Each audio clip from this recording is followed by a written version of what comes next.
Good morning, everyone, or good evening, depending on where you are. Thanks so much for being with us and welcome to the seminar. My name's Michael Richardson and I'm a Senior Research Fellow in the School of the Arts and Media at UNSW Sydney. Really excited for today's seminar and for the upcoming Drone Futures seminar series. But before we dive into it, I'd like to offer an acknowledgement of country and recognise that I'm coming to you from the lands of the Bedegal people of the Eora Nation in what we now call Sydney, Australia. And I'd like to acknowledge that the lands I'm on always were, always are and always will be Aboriginal land. Sovereignty was never ceded to these lands and the struggle for justice continues. So this is the first of 6 virtual public seminars on the theme of drone futures. If you're here, you probably would agree that drones are crucial to the future of war, but also of everything from policing to agriculture to conservation. Drones are reshaping how the world is perceived, how people are governed, and how power is enacted and resisted. Yet they remain elusive, thanks in part to their diversity, constant evolution, and in the military context, disappearance from view. From the neo-colonial violence of contemporary wars in the Middle East and Africa, to the strange histories of unmanned aerial vehicles, to resistant art practices, this seminar series looks to the past and present to think into the future. And by showcasing scholars from multiple disciplines, it aims to spark new connections and stimulate debate about how to build more just drone futures. This series is hosted by the Media Futures Hub in the School of the Arts and Media at UNSW, and it's funded by an Australian Research Council Discovery Early Career Researcher Award. I'm required to say that, apologies, that I hold for a project about drones and witnessing in war and culture. If you'd like to know more about that project, about drone futures, and to see the upcoming seminars, you'll find a link below the video if you click Show Me. It's a really exciting lineup, and you can also read about the symposium on drone cultures that will follow these seminars later this year in December. Today, we're going to hear from Dr. Ronak Kapadia, Associate Professor in Gender and Women's Studies program at the University of Illinois at Chicago. His first book, Insurgent Aesthetics, Security and the Queer Life of the Forever War, came out last year with Duke University Press. It theorizes the queer world-making power of contemporary art responses to US militarism in the Greater Middle East. It's a really important book, I think, because it shifts focus from the artworks that have garnered the most attention in the emerging field of drone studies, and instead looks to Arab, Muslim, and South Asian diasporic artists. I'm delighted to have Ronak open this seminar series because his work offers a different starting point to many of the debates and discussions about drones, particularly their militarized variety. Before I hand over to Ronak, though, I'll just describe the format for today. So you're all on YouTube, of course, and not here in this Zoom call. While it would be nice to have many more voices speaking, the more people and connections in the call, the messier it can get. So on YouTube, you've got access to the chat, which is moderated by Madeline Weber, a PhD candidate at UNSW who's working with me on this drones project. Madeline will be following along and diving into the chat, and she'll feed your comments and questions into the Zoom call that we're on. So while this is a less intimate format, we're hoping it'll help the discussion flow smoothly. And it also means you can chat during Ronak's talk without disturbing anyone.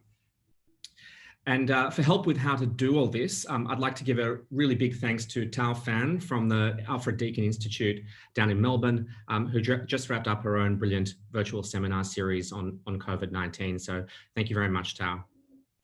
Now, without further ado, I'll hand over to Dr. Ronak Kapadia with his talk on the skin, drone warfare, collateral damage, and the human terrain. Ronak will talk for approximately 45 minutes, and after that, we'll have plenty of time for discussion. So over to you, Ronak. Thank you, Michael, for that warm introduction, and thanks to your whole team behind the scenes, making sure that this totally strange time of a virtual event goes smoothly today. Greetings, everyone, from Australia to the United States. I'm really grateful for your presence, your virtual presence and time, and I'm delighted to be starting off this really excellent seminar series on drone futures.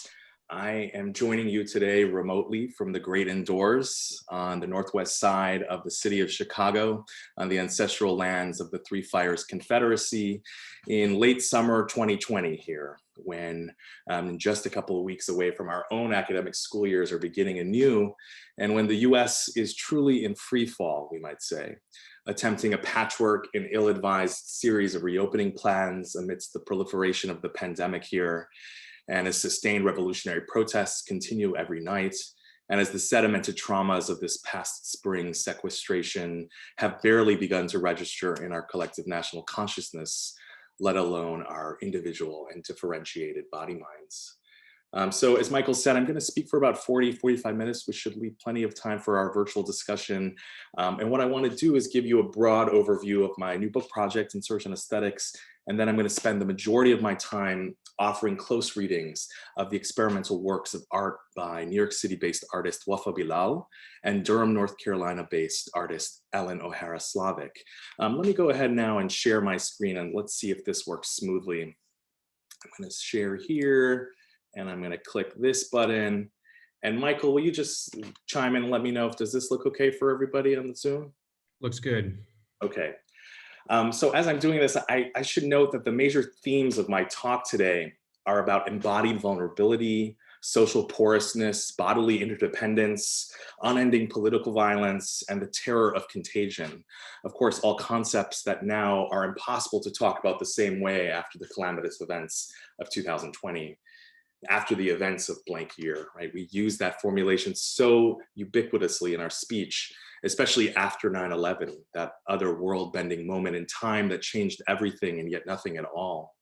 That spectacular occurrence that refracted all of the unresolved horrors of the 20th century's global Cold War into the new millennium. Nearly 2 decades later, an ever-expanding globalized biopolitical struggle of regulating, managing, and warehousing populations continues mostly unabated across the heterogeneous terrains of the greater Middle East, from Afghanistan and Pakistan, Iraq, Iran, Algeria, Syria, Palestine, Yemen, Somalia, Libya, Niger, and beyond, to say nothing of the numerous intertwined policing and security arrangements closer to home.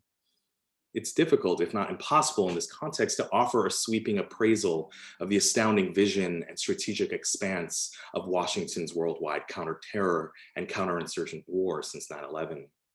But it's clear that the logics of US counterterrorism and national security now appear to permeate every crevice of the planet, underwriting an everlasting war on life itself. What Derek Gregory calls an everywhere war on the biosphere now suspiciously seems right on cue for the unanticipated upheavals of 2020, an event horizon that also threatens to amplify and exacerbate every existing form of planetary inequality and injustice. Like 9/11, the COVID-19 pandemic features a double accelerant effect: group differentiated premature death and insecurity for the global racialized underclasses, and staggering accumulations of wealth and safety for the shrinking global ruling classes. As Wendy Brown swiftly summarizes, the pandemic intensifies existing vulnerabilities in a world ordered by the crude, careless powers of nation states and capitalism. So at a time when the accelerating catastrophes of global fascism, neoliberal austerity, carceral governance, and endless warfare continue to proliferate and produce gendered, racialized worlds of untold anguish for those rendered suspect or disposable within this imperial world order, how might we amplify the creative strategies that contemporary artists and cultural producers employ in service of insurgent struggles to end forever wars on terror and imagine otherwise? I've been writing for some time about the need for sensuous alternatives and a politics of refreshment in the wake of unending wartime violence after 9/11. My recently published book, Insurgent Aesthetics, as you see here, the cover featuring the gorgeous work of Mawish Chishti, the Pakistani-American visual artist who I know will be final up in your seminar series later this term. Insurgent Aesthetics explores the sensorial and tactile registers in the contemporary works of minoritarian and diasporic artists as antidotes to the atomizing tactics of US counterinsurgency wars in the greater Middle East, and as queer feminist methodologies of rebellion and freedom. The research for my book was motivated by a supreme dissatisfaction with the dominant discourses of 21st century national security and empire, including on the ongoing global war on terror against the shape-shifting constellation of enemies and the attendant cottage industry of terrorism studies that has so impoverished our political imaginations to date.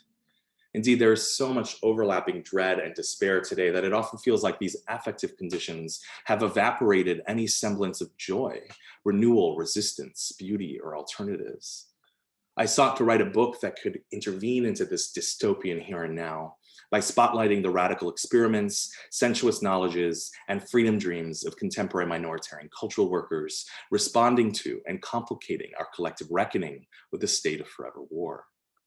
Turning to the more expansive world-making knowledge practices of contemporary Arab, Muslim, and South Asian diasporic artists, what I call insurgent aesthetics, inaugurates new ways of understanding the politics of security and freedom from the perspective of those most dispossessed by US war-making and their diasporic kin. It feels especially apt to revisit some of their concerns now as an incalculable number of people are slowly starved of touch and intimate sociality in mundane quarantine. Today, the 11th of August represents exactly 5 months and counting for me and many people here in the US. While clearly distinct from the disaggregating horrors of carceral confinement or murderous drone killings and imperial warfare, the entire human species is experiencing uneven levels of terror and separation this year by a contagious virus that is itself the product of the relentless global racial capitalist development and devastation of natural environments. An airborne sickness whose differential effects have been swiftly weaponized by authoritarian regimes across the world in order to exacerbate nearly every major existing planetary inequality, including, of course, within the United States. This dystopian here and now certainly appears to be playing out like a horror film, if not also like a necropolitical guidebook for the aspirational fascists in our midst. And yet, while the US and its allied global security policing regimes around the world have long facilitated these kinds of murderous divisions and disorders, their forever wars also often produce the conditions of possibility for imagining an insurgent otherwise. For instance, even as the pandemic has made touch and sociality ever more precarious and uncertain, laden with risk, we're seeing the revitalization of powerful forms of coalition and sensuous affiliation in the United States. Excuse me. We're witnessing the efflorescence of powerful forms of coalition, as I mentioned, and the efflorescence of Black-led rebellion in particular against the anti-Black carceral violence of the racial colonial state. These race radical freedom struggles are intersectional, internationalist, and multi-generational in scope. A novel coronavirus that principally attacks the lungs has killed nearly 170,000 people in the United States alone to date, a disproportionate number of whom are Black, brown, and poor, as militarized police forces shoot tear gas to suffocate the lungs of Black protesters and their accomplices, who are working to downwardly redistribute breath on our streets across the nation. Could there be any more vivid an illustration of the necropolitical power of the racial states and its mortal claims to dominion over the insurgent body and its sensory states? This is a stark reminder that our senses and embodied social lives remain vital to any violent recruitment effort. And yet, in the face of so much spectacularized state violence, there is infinite tenderness, abundance, and unadulterated care everywhere in the air today, too. Here in the US, we're watching as organizers putting their vulnerable bodies on the line for their comrades, passing out provisions like masks and hand sanitizer, rejecting liberal reformist disciplinary co-optations of their struggles, practicing mutual aid as they tear down white supremacist monuments and extinguish the cops and courts in our collective hearts and minds. Powerful abolitionist experiments and prefigurative practices abound, if only we could transform our collective frequencies to better respond to their call. These rebellious expressions of organizing represent urgent appeals to revitalize our collective political imaginations in the here and now, to become more experimental in our tactics and strategies of insurgency to both the global ends of the forever wars on terror and their domestic reverberations, which are felt most acutely through mass incarceration, mass deportation, and police violence in the United States. Turning the tide against endless warfare also necessitates a critical embrace of radical imagination and speculative thinking of visionary artists in order to transport us beyond what Achille Mbembe has called the great chokehold of the present. In this context, I welcome the opportunity to reflect on the power and promise of creative archives of insurgent art and minoritarian aesthetics. Insurgent aesthetic works can inspire social movements laboring to dismantle oppressive regimes of racism, heteropatriarchy, Islamophobia, empire, and class exploitation that are at the root of inequality, precarity, and violence in its many forms. Throughout insurgent aesthetics, I try to mine a rich field of expressive culture and artistic responses to 21st century global warfare in a search for forms of aesthetic possibility that open up alternative modes of knowing, sensing, living, escaping, and feeling in the forever war. If the forever war is an assault on the human sensorium for citizens, subjects, survivors, and refugees of US empire alike, I've chosen to center a queer feminist analysis of the performative body of the racialized and dispossessed in order to reveal a complex insurgency against empire's built sensorium. The imaginative works of art that I call insurgent aesthetics reassemble vision with the disqualified knowledges, histories, geographies, and memories preserved by the so-called lower senses of empire's gendered racialized others. In so doing, I show how the minoritarian body serves as a critical site for the acquisition of unorthodox and often unexpected political knowledge about security, terrorism, and war. A major goal of my book is not only to offer a diagnosis of how neoliberal security and warfare have constrained dominant life worlds and accelerated human suffering via the atrocities of war, but also to illuminate how these artists provide the designs for sensing other, more disobedient and arresting ways of being in the world. In my close readings, I offer the concept of a queer calculus as a critical framework to account for the state's differential valuation of human life. If calculus implies a cold accounting of wartime facts and figures, these cultural workers instead upend such an accounting, queering the process of archival production so as to constitute a different, and we might say more sensuous mode of reckoning with the ultimately unaccountable devastations of war. A queer calculus of the forever war makes intimate what is rendered distant, renders tactile what is made invisible, and makes unified what is divided, thereby conjuring up forms of embodied critique that envision a collective world within and beyond US empire's perverse logics of global carcerality, security, and warfare. Now, if you're still with me, and I hope you are out there in the world, I'm gonna move now from this larger frame about the book to actually ground my discussion about the idea of queer calculus in the work of two multimedia artists in particular. On the left there, you'll see New York City-based Iraqi-American visual artist Wafaa Bilal, and the North American-based white American artist and painter Ellen O'Hara Slavic. I'm going to explore how their works offer a meditation on the violences of US imperial war making across the long 20th century, and how those acts of war have devastated humans, animals, and social ecologies in the greater Middle East region in particular. Together, these artists powerfully attest to the violent expanse of post-war US geopolitical power around the globe and make palpable what I call the sensorial life of empire. In his contemporary Arab diasporic aesthetic practices, Wafaa Bilal generates alternative sensory knowledges about the US racial security states and the violent effects of the forever war. The crucial force of Bilal's artwork hinges primarily on the pain that he inflicts on his own body, especially his skin, that organ of touch and feeling that connects the body to the social world and provides a key platform for his artistic interventions.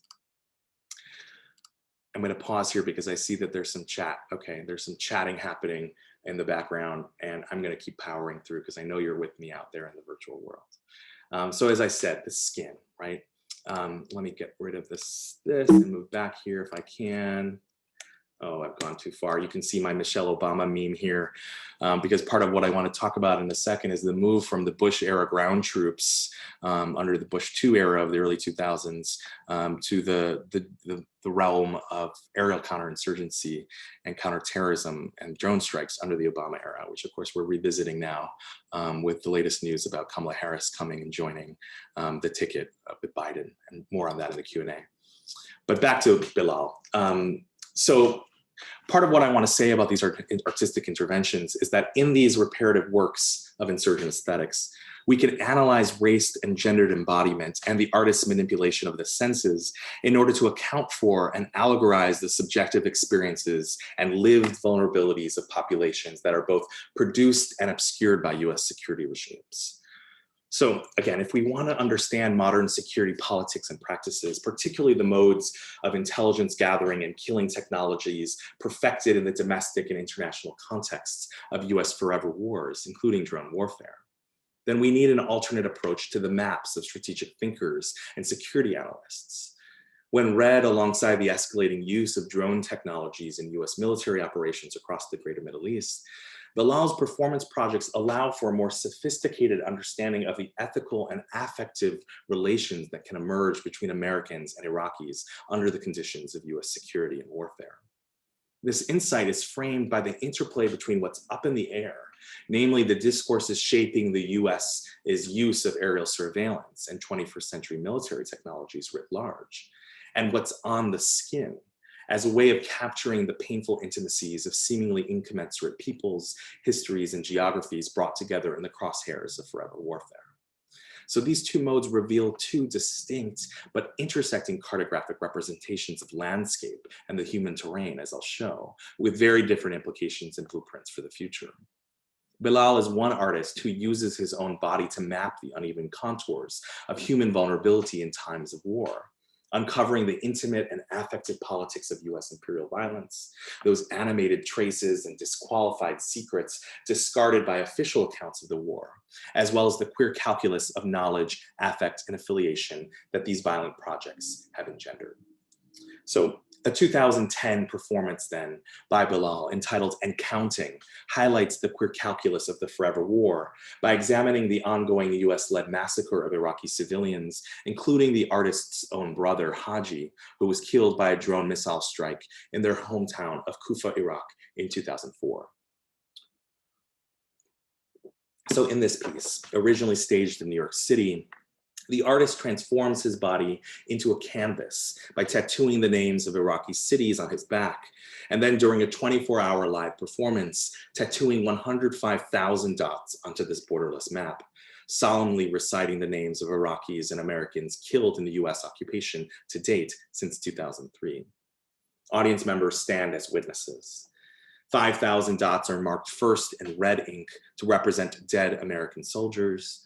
The remaining 100,000 dots, memorializing the official Iraqi death toll from the war to date, are invisible ultraviolet ink, invisible unless viewed under a black light. I'm going to show you that image in a little bit.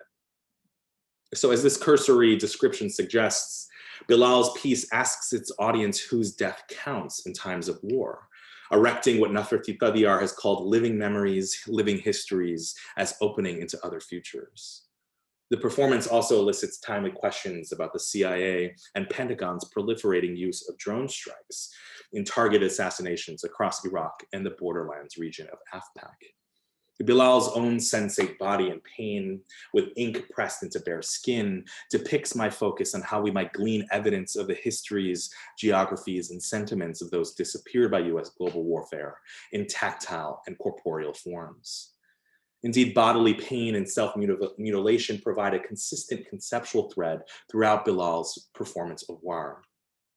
Bilal first gained international recognition for his 2007 piece, Domestic Tension, where he confined himself to a gallery space in Chicago for an entire month, inviting the public to visit a website where they could shoot him by remotely firing a paintball gun at his body. Originally known by the more straightforward and provocative title, Shoot an Iraqi, this interactive performance piece had more than 65,000 online users fire at the artist by month's end, transforming this very virtual experience about collective unfeeling toward militarized warfare into a very tactile experience, most of all for its subject. Bilal's self-imposed spatial confinement conjures the dilemma that contemporary Iraqis face every day, including his immediate family living in domestic confinement due to foreign occupation and sectarian conflict. The revised title, Domestic Tension, itself captures both the securitized homeland as it has been reconfigured under US-led occupation and gendered experiences of colonialism, militarism, and war. Recognized for his controversial video installations, Bilal made national headlines again in November of 2010 after announcing that he would have a very tiny fist-sized camera surgically installed into the back of his head for a year. The embedded camera captured a photograph every minute of the artist's daily life and then transmitted that visual record to a website. The inaugural images were displayed at the Arab Museum of Modern Art in Doha, Qatar, as part of its new permanent collection, which includes more than 6,000 works by Arab artists from North Africa to the Gulf since the 1920s. Third Eye subtends and sutures the technological apparatus of photography onto the artist's own body. The hundreds of arbitrary images captured by this cyborg creation compose a visual record that awaits interpretation and reception. Bilal's insurgent aesthetics is especially timely in the context of social media piracy and data drops, as WikiLeaks released thousands of classified national security documents, and as Facebook and Twitter have played increasingly visible roles in anti-state protests in countries like Tunisia, Egypt, Yemen, Iran, and in Black and Indigenous-led revolts here in the US. Third Eye explores the ethical contours of how new technology has transformed the balance of power between governments and their citizens, a story which is, of course, quickly evolving in our contemporary context. With its simultaneous backward glance and bodily subjection, Bilal's piece asks us to confront visuality's tyranny and renewed salience in elevated surveillance and global security policing programs, as well as the legacy of pain, humiliation, and subordination in performance art and tactical media practices by racialized and minoritarian subjects. So I bring up these two other art pieces briefly here to demonstrate how Bilal's larger ensemble of works exemplifies the complex ways in which diasporic expressive culture can diagnose and provide alternatives to the US security state's geopolitical and epistemological maps.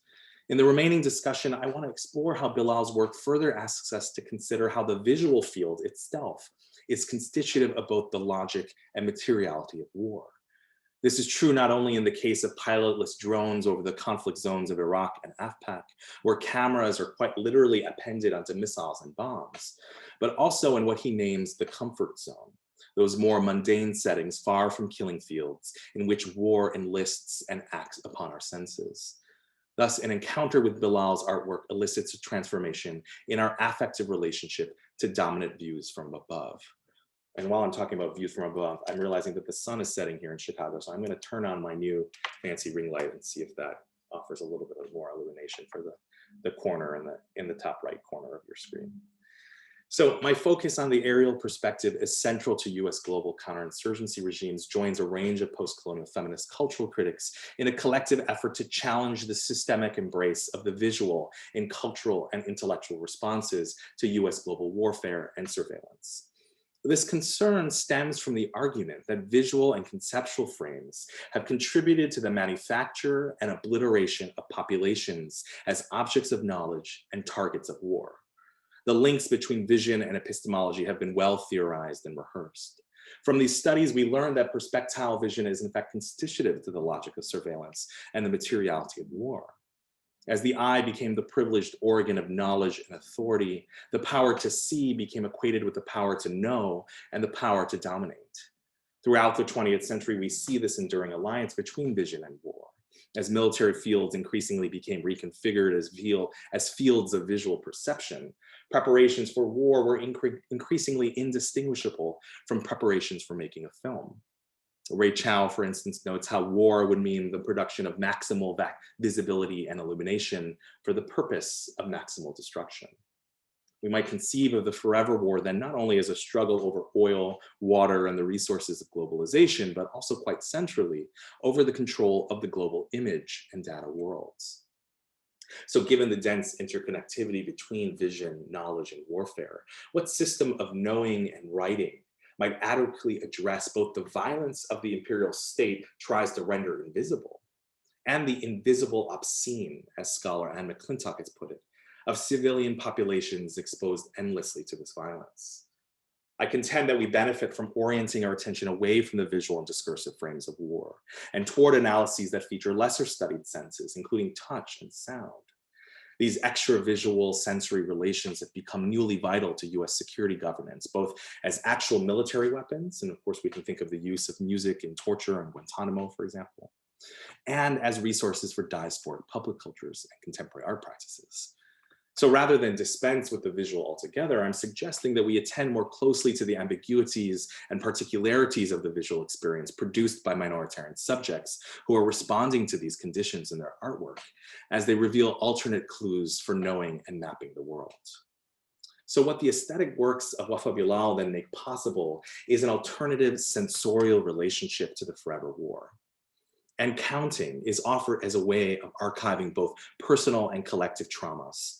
Bilal is a blacklisted political refugee from Saddam-era Iraq, mourning the loss of his brother, who was killed by a drone strike for simply being in the way, the so-called collateral damage that belies the war machine's imprecision. Bilal's use of tattooing and body art here in this piece is particularly instructive. First, we must contend with the map of Iraq tattooed onto Bilal's body.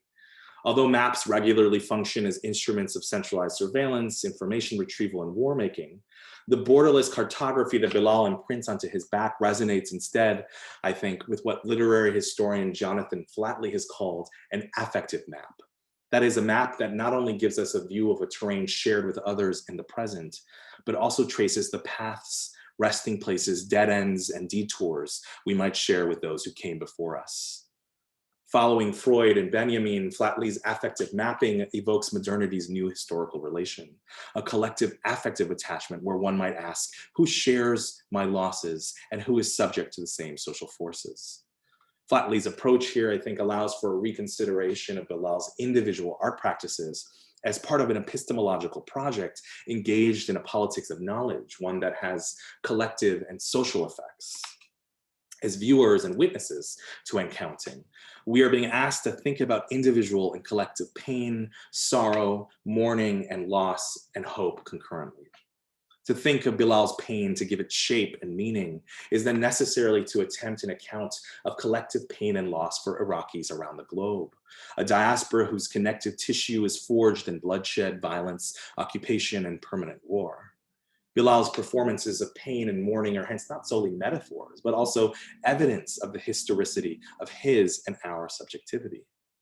Yet it's important to note that the source of this affective connection is the artist's own skin. As I said, that organ of touch and feeling that sutures the body to the social world. Thus, while this performance is surely a visual and sonic experience for his audience, it is only through the tactile, where we are asked to confront Bilal's body and pain, that this affective relation to past histories is being drawn. Through touch, not vision, Bilal provides affective relationality and newly conceptualizes the self in relationship to others. His haptic impulse to touch the past by charting the dead ends and detours shared with those who came before him thus becomes crucial in specifying his sensorial interventions, as it suggests another way of archiving the forever war. Now, Bilal's calculus of pain here demands a complex relationship to the senses for minoritarian subjects. We achieve better conceptual clarity on the operations of killing and violence perfected in the theaters of the forever war by isolating touch and other modes of affective transmission that circumvent the visual field, that might even contradict the scopic altogether. The critical import of turning to the tactile realm here stems from the hope that knowing through touch might elicit an alternative, sometimes contradictory conceptualization of social relations than that offered by visually based epistemologies. Sensations can reveal feelings otherwise inaccessible to the regime of the visible and make possible other ways of organizing collective social life beyond security logics. The idea here is not simply to discard the visual register, which of course I'm saying is embedded in these larger processes of war making, but to elaborate a fuller epistemology that understands touch in relation to sight and other sensorial processes. So then if we return to this performance piece then, we must question what this borderless map on Bilal's back is really supposed to represent. Here it is. So, what is the unspoken calculus of the value of a life and death on a planet, on our planet? With Bilal's work, we're forced to contend with the failure of numbers to represent the disappeared and the relations of force that produce such disappearances. Of course, we can never really know how many people have died in the name of security and freedom in the terror wars that the US currently ongoing wages. There's no evidence of that in the material archive of war. We have body counts and estimated death tolls, but these don't quite account for those losses, as we're seeing again in the context of COVID-19. Indeed, the value of numerical calculations and collective efforts both to wage and to memorialize war is dubious at best, as Judith Butler outlines in her book, Frames of War. This fact suggests that the failure of enumeration and quantitative reasoning in order to understand state violence fully and the populations most vulnerable to its destructive force. This is part of what I'm calling a queer calculus and the need for a stranger calculus in which to engage with a collective reckoning of war. So what I think is called for instead is a sociology of the trace. Proposed by sociologists Herman Gray and Maca Gomez-Baris, this method offers a way to attenuate the distance between empirically social worlds and those things that are not easily found through methodologies that attempt to empirically account for social reality. In contrast to the sociological imperative towards generalizability, systematicity, and a normative notion of rigor, Gray and Gomez-Baris suggest an alternative methodological approach that points toward inscriptions, traces, the audible, the inaudible, and what they call hauntings as methodological necessities, rather than those things that do not quite fit into overtly social categories. Their emphasis on archives of traces and inscriptions speaks to the larger political dimensions of my anti-colonial queer feminist approach in this talk and in my book more generally. By connecting Bilal's abstract performance works to histories and theories of aerial bombardment, this project attempts to decenter the primacy of the visual, given its centrality in US global security logics. It tends instead to extravisual sensory and haptic relations as a way of attenuating the distance between the counterinsurgency views from above and from below. Bilal's work reveals that positivist framings of loss, including death counts, cannot contain what it seeks to make visible or readable. While this dominant necropolitical frame of war jettisons the delegitimated alternative versions of reality, it's busily generating what Judith Butler calls a rubbish heap, whose animated debris provides the potential resources for resisting. So given that the US Global Security Archive continues to violently unfold today, even as it refuses to see itself as an archive, I want to follow the specters that haunt the animated and de-ratified traces of killing. This approach provides a trenchant methodological antidote to archival-based studies of US racial formation, state secrecy, and imperial warfare. It also demonstrates how conventional representations of the death toll fail to capture the complex amalgam of memory, imagination, and pain in queer diasporic visual art. So if my queer account of Bilal's insurgent aesthetics rejects the politics of enumeration, in its place, we are left to confront Bilal's back under black light. That image that I promised you, here's first the map, and then here it is again under black light. Just take a second to take that in. As you can see here, his back was transformed by the tattoo performance into a craggy terrain that looks like the remnants of a surface scarred by cluster bombs and missile strikes. There are no numbers present in this image. Instead, the tattoo assemblage conjures burn marks, a starry night, a galaxy from outer space, or satellite imagery, which is all too pervasive in this era of global positioning systems. Yet we must recall that Bilal's own view from above is a cartographic representation that is permanently inscribed on his skin, a reminder that the abstract queer calculus of the forever war is often materially inscribed, quite literally, on the minoritarian cultural worker's body and pain. So while critically assessing Bilal's crater's back under black light, I'm transported to another haunting aesthetic archive that confronts the material effects of bombing campaigns and their aftermaths that I want to turn to next. Alan O'Hara Slavic's drawings and painting series titled Protesting Cartography, or Places the United States Has Bombed, 1998 to 2005, offers an important intertext to Bilal's embodied performances that I want to discuss by way of conclusion today. So moving from a formalist analysis of diasporic performance works in the work of Bilal to painting and drawing in Slavic necessitates a more expansive interdisciplinary lens and toolkit to assess the continuities and discontinuities across artistic forms and mediums that is consonant with my queer feminist scavenger methodology for insurgent aesthetics more generally in my book. Composed on paper from ink, watercolor, graphite, and other media, Slavic's 60 drawings and protesting cartography likewise confront our collective so-called failure of imagination about what bombs do to populations, bodies, and topographies. Working from an eclectic archive of military surveillance imagery, aerial photographs, battle plans, and maps, Slavic reimagines these geographies and landscapes, disengaging them from what she terms authority's clenched fist. In the process, her drawings composed a sustained archive of largely uninterrupted US aerial bombing campaigns since the 1940s, from Hiroshima and Nagasaki, which of course this week marks the 75th anniversary of those two bombings, to Vienna, France, Korea, Vietnam, Vieques, Laos, Lebanon, Afghanistan, Haiti, El Salvador, Iran, Grenada, Pakistan, and even sites closer to home, including Alamogordo, New Mexico, which is the site of the first atomic explosion in 1945.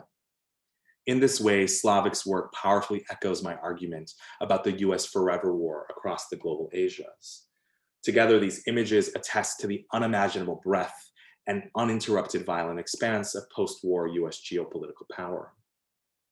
I'm drawn to Slavic's series not only for the dreamy aesthetic of her paintings, which are often swathed in sumptuous primary colors, but because the aerial view that she constructs differs so dramatically from the austere, bone-chilling cold aerial photography that we have come to expect in the digital age of Google Earth.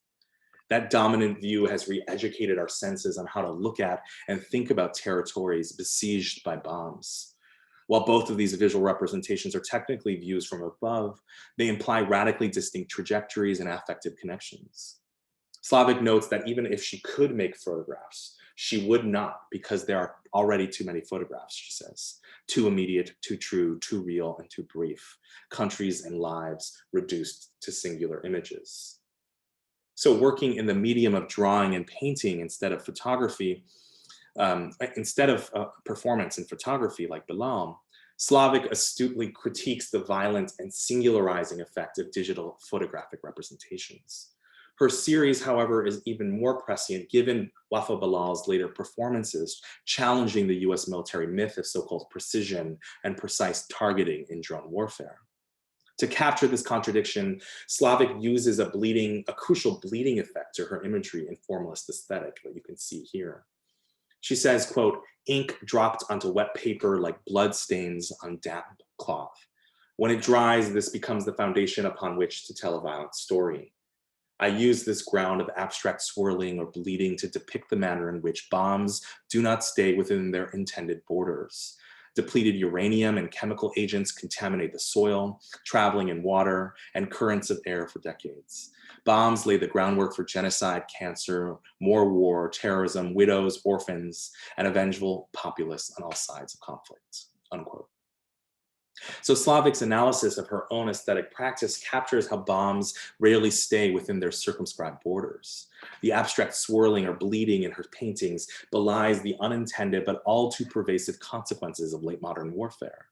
Indeed, this work reminds us that it was not the Saddam Hussein regime, but successive US administrations that freely resorted to using weapons of mass destruction, beginning with the 1991 Gulf War, including incendiary bombs like napalm and depleted uranium. Attending to the toxic aftermaths of these histories of US aerial bombing in formalist terms, both Slavic's and Bilal's fine art and performance works thus construct an affective relation with peoples, landscapes, and ecologies deemed by the US security state as so-called collateral damage. Slavic's insights on the perennial bleeding, unintentional, and collateral nature of US forever war violence resonate further with a key aspect of my March 2011 interview with Bilal, during which the artist recounted how he was initially upset that this original digital pixelated rendering, I don't have it right here, but if you remember the digital pixelated rendering of the map that was to be tattooed on his back, did not ultimately match the final product that you see on his body here. During the performance, the tattoo artists realized there was not enough space on his back to appropriately arrange the dots across his skin according to his prefabricated image. Despite the gulf between the abstracted digital map he had envisioned and the tattooed landscape that ultimately manifested on his body, Bilal was pleased because the disconnect spoke to the realities and randomness of waging war. This gulf between expectation and reality is, of course, an affective experience that US military planners certainly encountered and instigated when they hastily landed in Iraq in 2003, as did British forces in Arabia in the 1920s, and so on. In this light, the supposed failed tattoo performance and the unintentional insurgent aesthetic of non-alignment that it produced offers a potent reminder that we should resist the impulse to cede unwarranted ground to US air power as a totalizing nexus of domination. In short, there's nothing precise nor expert about US forever wars, and this imprecision of wartime violence leads to a possible methodology of resistance for the dispossessed. The disorientation produced by the fog of war, of course, speaks volumes to what Slavik suggests is the affective force behind her own drawings, which start with ink or watercolor, but bleed and drip in unanticipated and unlikely ways. There's one final aspect of Slavik's commentary that I want to linger on in light of my book's argument that a queer feminist analytic critique of the bodily, sensorial, and affective registers of violent warfare is a crucial contribution of the insurgent aesthetics that I've assembled here. She writes, I do hope that, quote, that the cellular references that appear in many of my drawings, replicated stains in the background, connected tissue in the foreground, concentric targets like microscopic views of damaged cells, all of this conjures up the buried dead and deadly diseases as a result of warfare. We know that more civilians die in war than combatants. We know that uranium-tipped missiles cause radiation-released disease like cancer, and that landmines remove limbs from innocent children years after the conflict, unquote.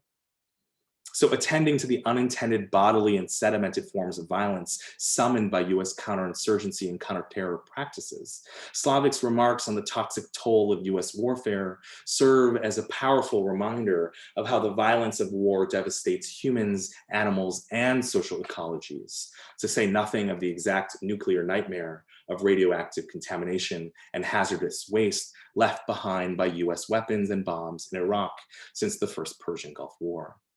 This fact of environmental destruction attests to the potential and urgency of insurgent aesthetics to make visible and palpable the toxic contradictions of the forever war.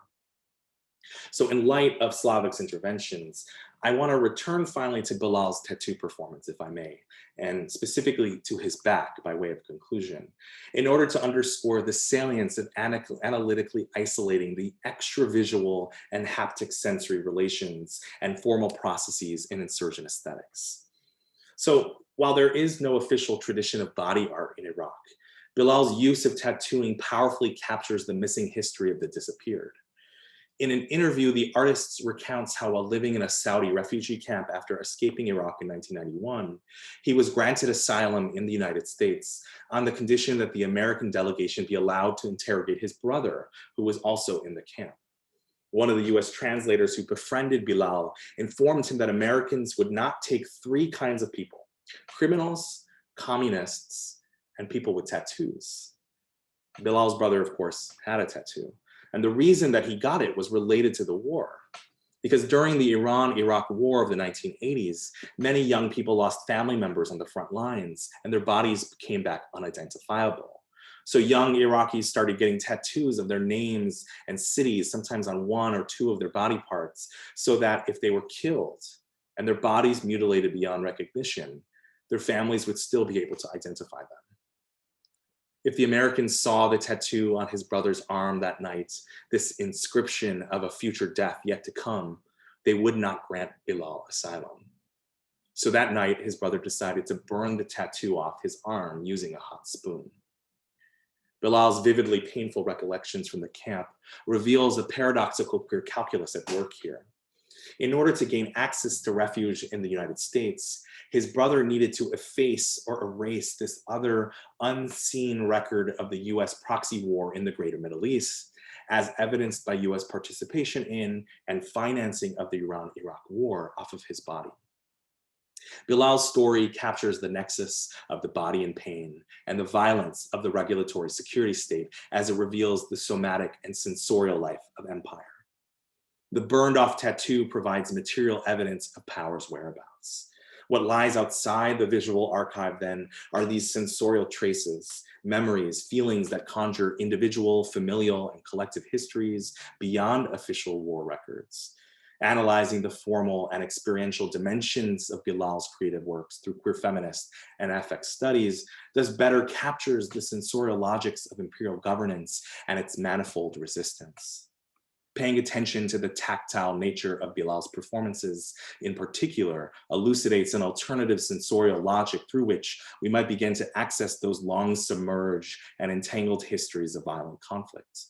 Such an approach reveals further how the discarded remnants and accumulated debris of dominant US security logics comprise the raw materials for sensing and feeling anew the queer calculus of the forever war. Thank you. Thank you so much, Ronak, for a really beautiful and urgent presentation. Really appreciate it.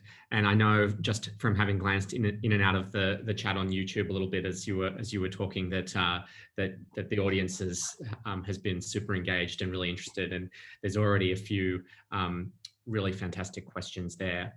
I mean, everyone hasn't left already 40 minutes ago? No, you're good. You're good.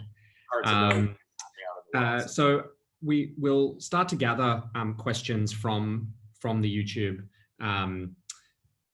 chat in just a moment. There's lots of virtual claps coming in too. I'll add, which is like the hard thing. You know, we were talking before Ronak started that the hard thing is how you is sort of feeling the audience in this kind of environment. So thank you for all those virtual claps.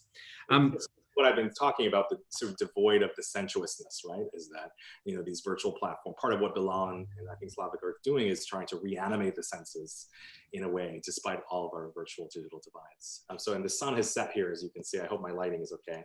And carry on, Michael, please. Oh, it looks great. So, you know, on that note, actually, I think I'd like to pick up with from a question that that was popped up in the chat a bit earlier, which is from my friend and colleague Anna Munster, who writes, who just said, you know, and maybe this is a kind of half provocative question, which is just like, what if bodies, in the way that you've been talking about them, and in perhaps in the way many of us care about them, just don't matter anymore from the view of those in the air, particularly in the air of drone war? Yes, I mean, what a provocative and important question, because so much of the discourse, at least the dominant discourse of unmanned remote warfare, is about the fact that fleshiness is devoid, right? That the fleshiness of the human is dissolved and no more. It's partly, at least in the argument of during the Obama era, was about the surgical precision of drone warfare, is about limiting the so-called collateral damage of boots on the ground, for example. And of course, you know, for those of us who paid attention and studied the actual effects, the disorganizing and disaggregating effects of drone warfare in AFPAC or throughout the greater Middle East, the sea, that actually, no, there are still all these devastations that have deeply human consequences of life and death, of maiming, of disorganizing, disordering, communal ways of being, right? In the frontiers of US political violence and US sort of forever wars. And of course, we also know that drone creep is happening and that drone technology has been sold now all over the world, and that, you know, here in my city of Chicago, the south and west side is soon to be policed, not by the helicopters, the police helicopters which already exist, but by those unmanned drones that are being piloted from, you know, the US-Mexico border and being brought to cities like Chicago and Minneapolis and Milwaukee and wherever else there has been so much unrest and uprising this year. And there are bodies on the ground. There are bodies and communities and histories that are completely disordered, despite the fact that the state would like to think that the human is no more, that we've moved to a kind of non-human future. And so I think part of why I turn to the minoritarian cultural worker and why I want to attend to fleshiness and the haptic and the tactile is to say, no, we need to reanimate, we need to repopulate the senses that the state wants us to go along with an idea of the kind of machinic assemblage that is the drone. And so the art worker, the minoritarian artist in pain, is a kind of antidote and a counterpoint to that. It's a reminder to us that we're not yet at that non-human future that the state would like to imagine for us. Yeah, thank you. I mean, I think that it's an important reminder, and I think particularly, as you would know, in so much of the academic work on drone warfare, and I think even in some of the critical work outside the academy, there can be this reflexive notion that we're already there, and that resistance is difficult, if not futile. And in fact, that seems not to be the case. And you know, the fissures and failures and faults of drone warfare are important to pry open and press in upon more. And I think you put that really beautifully in your book. I'm just on that note. I was really struck right at the start of your talk, or very early in your talk. You mentioned the need to or an emerging politics that seeks to redistribute breadth.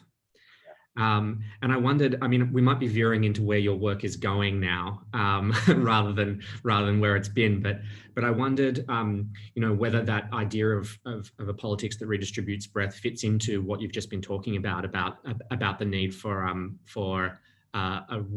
reconfiguration or a reemergence of the sensorial in response to this kind of politics.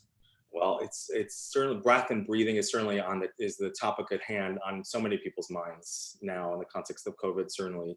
But I think in the aftermath, at least in the United States, of the death of Eric Gardner and Michael Brown and the emergence of Black Lives Matter, the discussion about not being able to breathe, of Black people literally being suffocated by the state and its policing apparatus, which of course is a long story. It's the story of the New World and of the terrorization of Black and Indigenous peoples in the New World.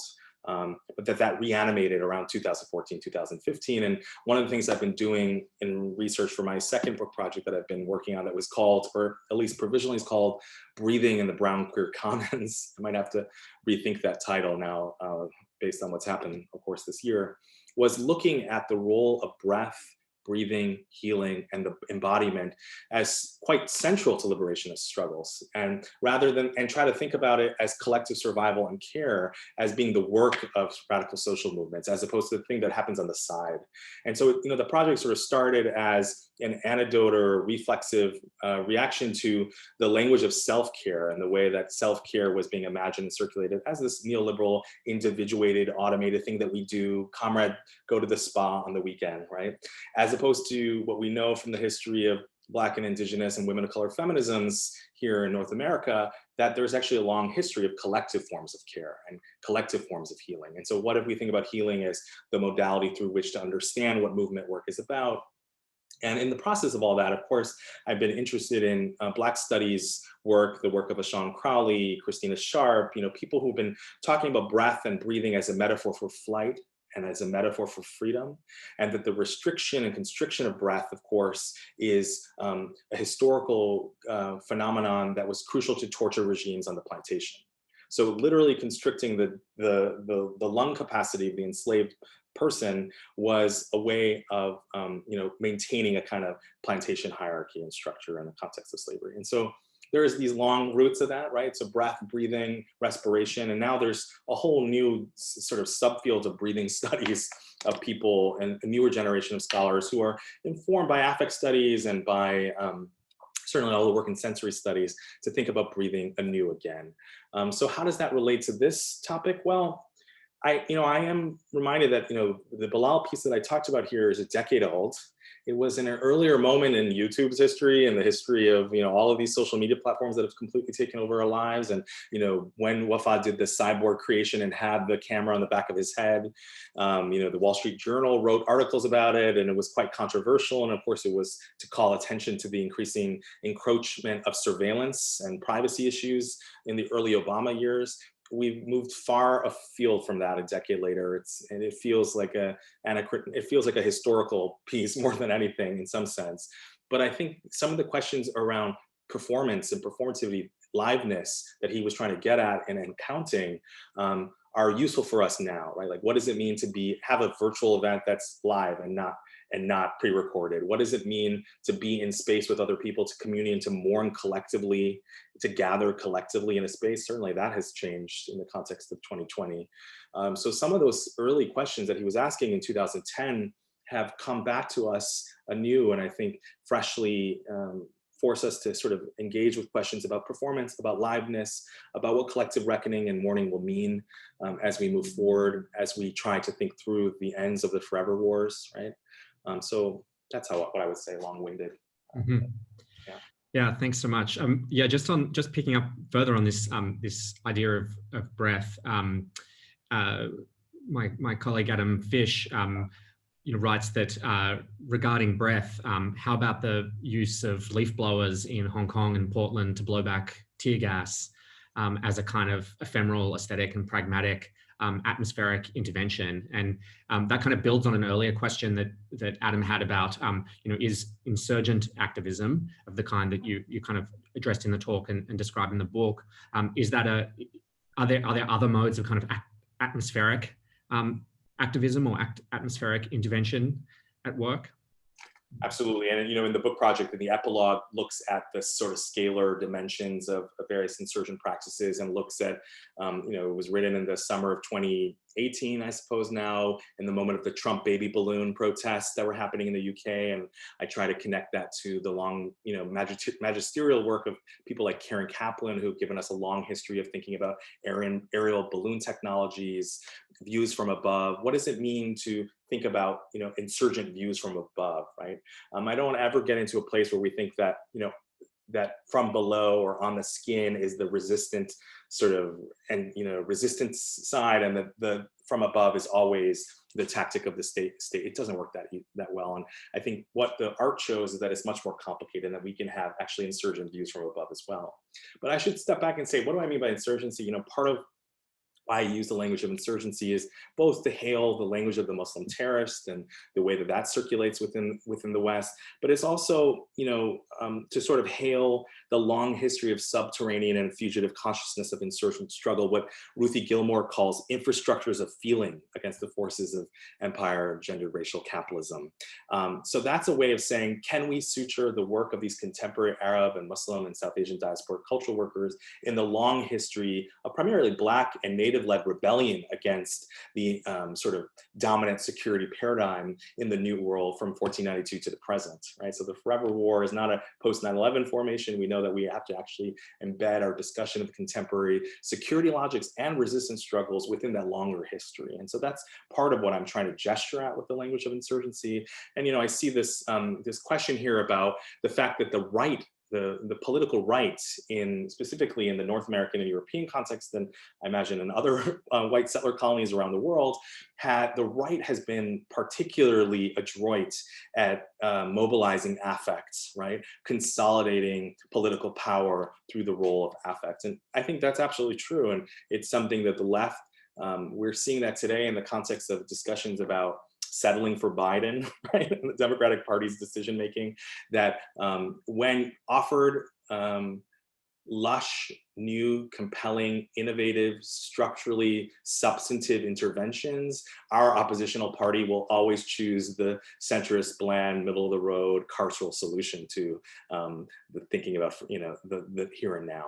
And so, yeah, the left, broadly defined, has a lot of work to do about securing and conquering affect to the same degree. And there's certainly no political primacy that the right or the left has about affect. We know that affect is the way affect circulates. It can be mobilized towards contradictory ends all the time. And so again, I want to move away from the idea that there's a good, bad, black, white, opposition, resistance, subordination binary. Thanks so much, and thanks, Kit Mesham-Muir from Curtin University. Kit's been working on a project about the role of art in conflict for a while now. Really fantastic question. Earlier during the talk, towards the end of the talk, Elise Swain in the chat had a really great question, which I think takes us back a little bit into the space of theory, but I think it's asking you to expand a little bit on your term queer calculus. Yeah. And what you mean by that term and what kind of intervention you think it makes. Yeah, so, I'm thinking about calculus, as I said, about a cold accounting. Basically what I'm thinking that, well, let me step back to say that, part of why I am so invested in the language of queerness and the language of queer feminist analysis is because I think queer studies has the most supple and engaged discourse around affect, intimacy, the sensorium, around the utopian dimensions and emancipatory potential of art and aesthetics. It really gives us the most robust language historically to talk about this work. And so what was important to me as somebody who studied transnational American studies and wanted to engage with women of color and queer of color critique in graduate school and make that the forefront of the kind of theoretical engine behind my project was to say that how do we intervene in the kind of studies that have emerged about late modern warfare? Often a lot of the work around late modern warfare, from drone technologies to carceral confinement to the whole suite of security and policing regimes, tends to often have a kind of an unintentional effect of mimicking the terms and language and frames of debate of the dominant. And I wanted to go somewhere radically different, somewhere askew, somewhere askance, right? And so turning to the work of art and expressive culture, but then also mining the complexities and contradictions of that work, I realized that I really needed queer and feminist inquiry to be able to do that work. And that I wanted to intervene in the primarily straight discourse around critiques of late modern warfare and forever wars, and actually say, no, queer studies has a lot to say about these questions, about the archive, about memory, about history, about touch, and political violence writ large. So the idea of queer calculus, part of what I'm saying is that we know that our political imaginations have been deeply impoverished by the prevailing ways that we are forced to think about connectivity, collectivity, political violence, the way that nation states should be connected in the world in the 21st century.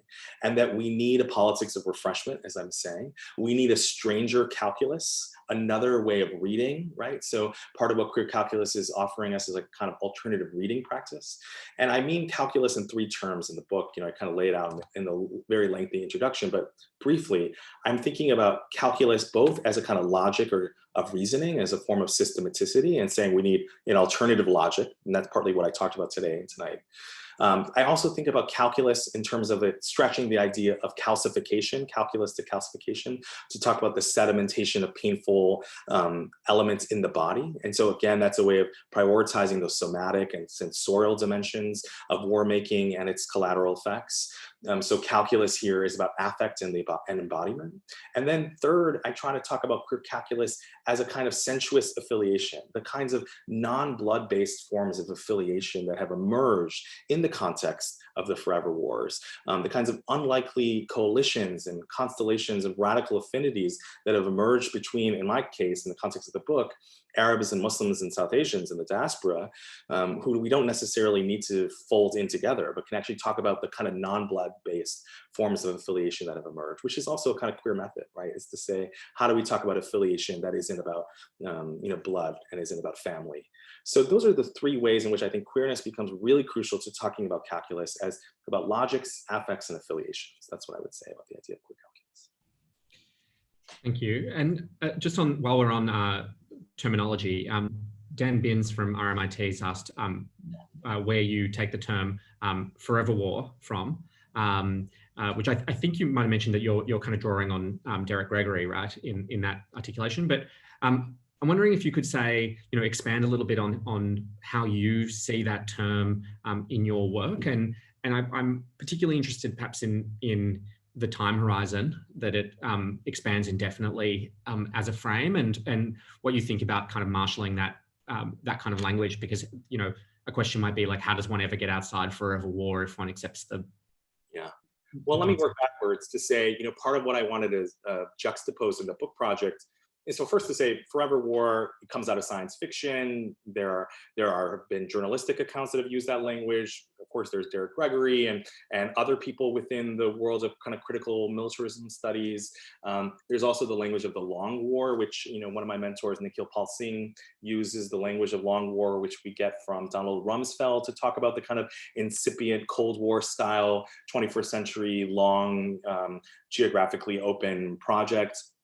So there's lots of different genealogies, and I'm not invested in tracing any one particular, other than to say, part of what interests me in the book project was I wanted to juxtapose the seemingly sort of durative nature of war making, right?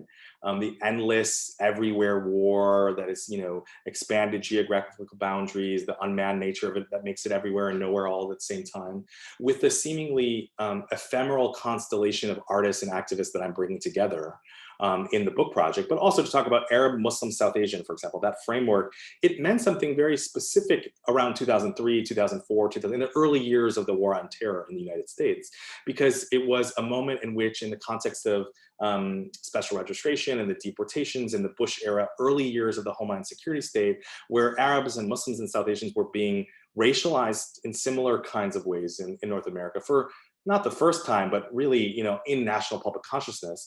And so that developed a kind of discussion about Arab Muslim South Asian, Southwest Asian, Swana is another term, right? So all of these terms sort of emerged to talk about the racializing assemblages that were starting to develop as a result of counterterrorism and counterinsurgency wars. And so what I wanted to, and so of course, now the book's been published in 2019, 2020, Arab Muslim South Asia means something very different now. Brownness means something differently, right? My late mentor, Jose Esteban Munoz, his last posthumous book is coming out this fall, and it's called The Sense of Brown. And it's a way of theorizing the affective logics of brownness as something other than identitarianism, as a way of feeling, as a structure of feeling, right? And we're following the Raymond tradition, the Raymond Williams side of affect things here. So where was I? So Arab Muslim South Asian meant something very distinct in the early 2000s than it does today. And so what I wanted to sort of play through and experiment with in the book project is that, can we talk about the sort of juxtaposition of something that's seemingly ephemeral, a constellation that emerges in a particular place in time, and the seemingly derivative nature of war making, but then also point to the sort of cracks and fissures and failures of the warfare state. As you noted, that's partly, how I framed the introduction, and my discussion of Mawish Chishti in the introduction of my book is so much about attending to the kind of glimmers and cracks, as opposed to buying into the idea of the seemingly omniscient and durative nature of war making. Because how else will we get to the moment when war finally misses its mark, as Butler and other folks have talked about? Yeah, thanks a lot. It's that those fissures and failures are really interesting to me. I've recently read Kate Chandler's new book, Unmanning.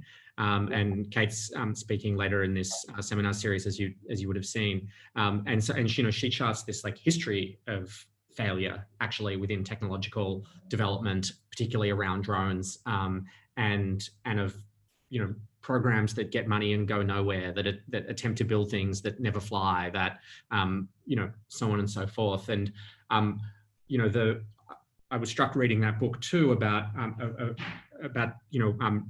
reading about the development of network technologies within the US military, and just how limited actually the networked and surveillance capacities of the military were, like right up until 9/11 and even into the kind of post 9/11 era, that like the sheer bandwidth capacity, for instance, of the US military was incredibly limited.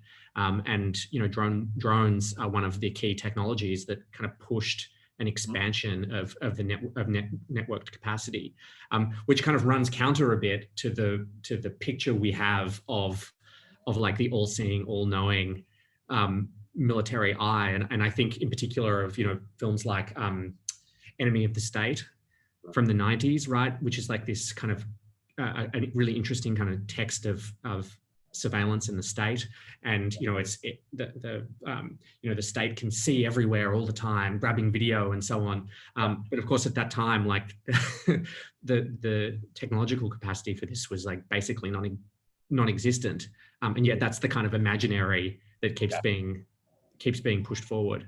And of course, the drone is the par excellence example of the RMA, the Revolution in Military Affairs, and the kind of post-Cold War science that emerges into the 21st century. It makes me think, based on what you're saying, that those early Obama years, when there were so many exposés about the drone operator, living in Nevada or Colorado. I don't know if that was true in Australian media, but certainly in the U.S. context, there was a lot of PR being done for drone technologies in those early years. And it makes you think, like, was this a PR messaging campaign in addition to the shift between Bush and Obama, in those early years, and the surgical precision? And of course, we know that Trump, in the context, my book sort of ends, the conclusion epilogue is about the sort of emergence of Trumpism as both harbinger and architect of the forever war.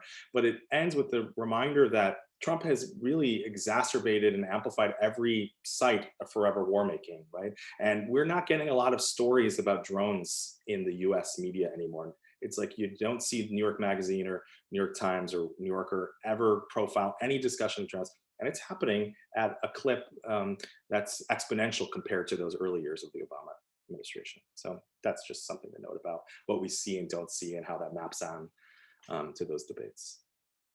Yeah, I think in Australia, a lot of what we see of drone war is that it is something very far away, and Australian complicities in that process, which are not just ambient and political, but material through our role within the signals architecture of global military networks. We're kind of important in that network, actually, because of where we sit geographically. So there's a base at Pine Gap that is pretty crucial to a lot of drone military operations. And Australia is actually developing some like attack drones, like drone fighter jets. But this too occasions very little debate and discussion here. Yeah. We're getting towards the end of our time, so I've got another question for you, but I'd also just noting that for those who are following along on YouTube to tap away and get in any final questions.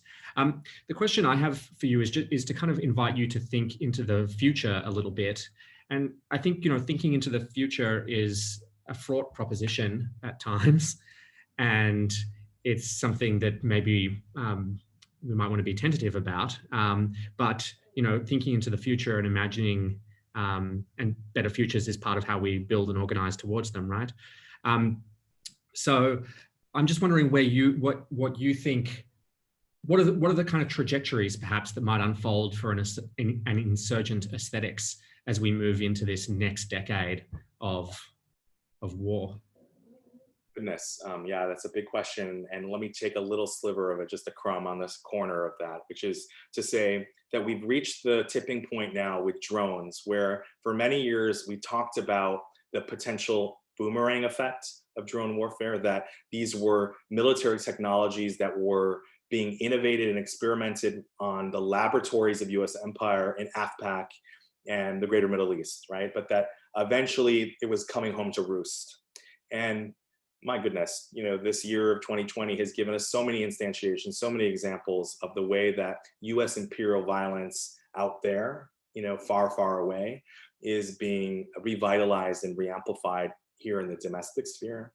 And the reason I mentioned that is because for many years here in Chicago, I've been learning from and organizing with my colleagues, primarily Black feminist colleagues who work on questions of abolition, and have tried to think about the US domestic and international contexts of war making in synergetic relation, to try to marry the conversations which are often too siloed about what's happening domestically versus what's happening globally. And we know that prisons and policing, and we know that military and policing are two sides of the same coin of global repression and global racial capitalism, of course. And we know that, we say that analytically, we talk about joint struggles, shared histories, all of that. But I think the fact that any day now, those CBP, and that's Custom and Border Patrol helicopters and drones that have been surveilling the border here at the US-Mexico border for many years, the fact that more and more of them are starting to show up in our cities in the northern parts of the United States, including places like Chicago, and that they're being used to profile and surveil and target the south and west side of my city, for instance, that the drone is going to be the sort of suture that allows us to talk about the imperial circuits of violence that we've been all talking about for years, but that it's going to be visible in our homes. And I just will note, finally, and I know time is running out, to say that, a couple days ago, I went on my evening walk, because that's what we do now, right? We go on an evening walk to get out of the house in quarantine. And there was a helicopter sort of buzzing, hovering over my neighborhood. It happens, summertime, certainly in Chicago on the northwest side. But it was the day of the Lebanon bombings in Beirut. And of course, so that was on my mind, and friends and colleagues and comrades who were processing the devastation of what happened this week or past week in Beirut, and the buzzing sound of the drones, which I've written about. And I talk about the affective quality and the sensorial quality of the helicopter, right? As being a kind of new dystopian every day. That suddenly on my evening walk, that was the sound. And it was a reminder, and I think it's part of what Bilal was trying to do a decade ago about the comfort zones and the conflict zones, and the way that he sort of talked about that as being distant, but also quite proximate. We're seeing the proximity, all of that kind of remote intimacy is coming home to roost in ways that are profoundly destabilizing, but that I think will also create the conditions of possibility for new forms of coalition and alliance and insurgency. So that's my hope for the near future and near term around the question of drone futures. I love to end on a hopeful note. We so rarely get to do that in these kinds of conversations, and I think that's really beautifully put. We're almost up to our hour and a half, and so I think I will just sort of bring things to a close. And I'll do that first by just thanking all of you for joining today, and for all the fantastic questions and supportive comments and reflections and so on through the chat. Really appreciate that. It's been really terrific. If you've enjoyed this seminar, please do come along to the next in our Drone Futures series, which is at 5 p.m. on Wednesday, the 2nd of September, Sydney time.